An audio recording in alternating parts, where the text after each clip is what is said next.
হিজাব তো অনেকেই করে, তবে একজন মুসলিম নারীর হিজাব কেমন হওয়া উচিত সেটিই জানাবো আজকের এই ভিডিওটিতে। আসসালামু আলাইকুম ওয়া রাহমাতুল্লাহি ওয়া বারাকাতুহু। আবারও একটি নতুন ভিডিও জানাই স্বাগতম। আজকের ভিডিওটিতে আমি আপনাদের সাথে আলোচনা করব একজন মুসলিম নারীর হিজাব কেমন হওয়া উচিত। তাই ভিডিওটি না টেনে শেষ পর্যন্ত দেখবেন এবং নতুন হয়ে থাকলে অবশ্যই সাবস্ক্রাইব করবেন, আর ভিডিওটি ভালো লেগে থাকলে অবশ্যই শেয়ার করে দেবেন। তো চলুন দেরি না করে আজকের এই ভিডিওটি আমরা এখনই শুরু করব। আপনারা মনোযোগ সহকারে ভিডিওটি শেষ পর্যন্ত দেখতে থাকুন। প্রথমত আপনার হিজাব হতে হবে পুরো দেহে আবৃত, কারণ একজন মুসলিম নারী যখন হিজাব করবে তার দেহের কোনো অংশ দেখা যাবে না। পুরোটাই আপনাকে ঢেকে ভালোভাবে রাখতে হবে, যাতে আপনার শরীরের একটিও অঙ্গ না দেখা যায়। এটাই হলো প্রপার হিজাব। আপনি কি সৌন্দর্য প্রকাশের উদ্দেশ্যে হিজাব করছেন? যদি করে থাকেন তাহলে বড়ই ভুল কাজ করছেন। একজন মুসলিম নারী তার সৌন্দর্য প্রকাশের উদ্দেশ্যে কখনোই হিজাব করে না। আপনাকে যে হিজাবটি করতে হবে সেটি হলো সৌন্দর্য প্রকাশের উদ্দেশ্যে হবে না। আপনার হিজাব হবে সঠিক এবং পারফেক্ট। আবার এমন কোনো পোশাককে আপনি হিজাব ভেবে বসবেন না যে হিজাবের উপর দিয়েই ভিতরে পোশাক পুরো ভালোভাবে দেখা যায়। সেটি কখনোই হিজাব হতে পারে না।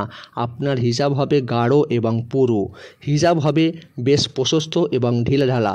হিজাব কখনোই আপনার টাইট ফিটিং বা টাইট ফিট হবে না।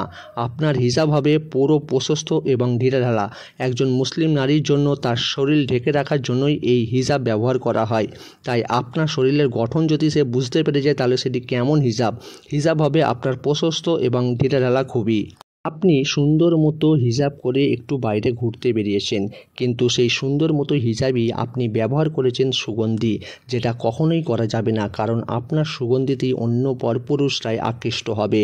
তাই হিজাবের মধ্যে কখনোই সুগন্ধি মাখা যাবে না, তাতে অন্যান্য পুরুষের আকৃষ্ট বাড়বে। এটি কখনোই করবেন না প্রত্যেকটা মা ও বোনেরা। আপনার হিজাব কখনোই বিধর্মীদের পোশাকের মতো হবে না। আর যদি বিধর্মীদের পোশাকের মতো আপনার হিজাব হয়ে থাকে তাহলে সেটি হিজাব কখনোই না, কারণ একজন মুসলিম নারীর পোশাক কখনোই বিধর্মীদের মতো হতে পারে না। আপনার হিজাব যদি হয়ে থাকে পুরুষের পোশাকের মতো তাহলে সেটি কখনোই হিজাব নয়। একজন মুসলিম নারী পুরুষের পোশাকের মতো হবে না হিজাব। একজন মুসলিম নারীর হিজাব হবে সম্পূর্ণ ঢাকা এবং পুরুষের মতো কোনো গঠন থাকবে না। বর্তমানে অনেক নারীরাই হিজাব করে বাইরে ঘোরাঘুরি করে বা কোথাও ঘুরতে যায়, কিন্তু অনেক এমন নারী আছে যারা হিজাবকে আকর্ষণীয় বা ফ্যাশন বানিয়ে নিয়েছে। অনেকে হিজাব করে ফটো তোলার জন্য, অনেকে হিজাব করে আকর্ষণ দেখানোর জন্য, অনেকে হিজাবকে ফ্যাশন বানানোর জন্য পরে। একজন সঠিক পর্দাশীল নারী এই সমস্ত কাজ কোনোভাবেই করবে না, কারণ এইগুলো হিজাব না, এগুলো হচ্ছে ফ্যাশন দেবার এক একটা মাধ্যম।